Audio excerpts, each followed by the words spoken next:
Nakakasakal umanong paghihigpit. Yan daw ang sinisisi ng ilang youth offenders sa isang rehabilitation center sa Malolos, Bulacan.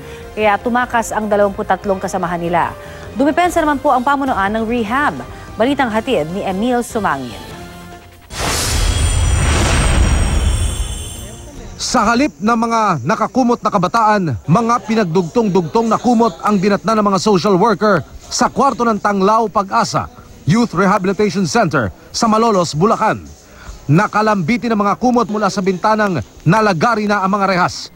Doon na pala dumaan para makatakas ang 23 youth offenders o yung mga gumawa ng krimen pero menor de edad pa. In fact, nagulat nga po ako na bakit sila nagsitakas ay karamihan sa kanila ay nagsisipag-aral. Kasunod ng pag-deploy ng recovery team ng Malolos City Police at BJMP ay naibalik na sa center ang 11 menor de edad. Pero 12 pa ang nananatiling at large o nawawala. Mga anak, bumalik na kayo dito para maging maayos kayo. Diba? Dito ay rehabilitasyon at reformasyon. Bumalik na kayo dito nang sa gayon ay muli ay maiayos namin ang inyong buhay. Dapat kasi ang bawat selda rito. Ayon sa mga batang nakakulong, pumuga ang ilan nilang kasamahan dahil nasasakal na sa mga bagong pulisiya ng center. 1 month daw po kami walang dalaw.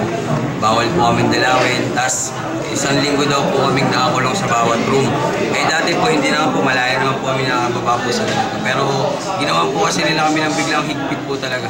Nahihigpitan sila na ibinawal namin yung paninigarilyo. Opo.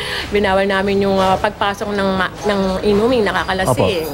So binawal namin yung pagdalo ng mga minor na mga bata. Emil Sumangil, GMA News.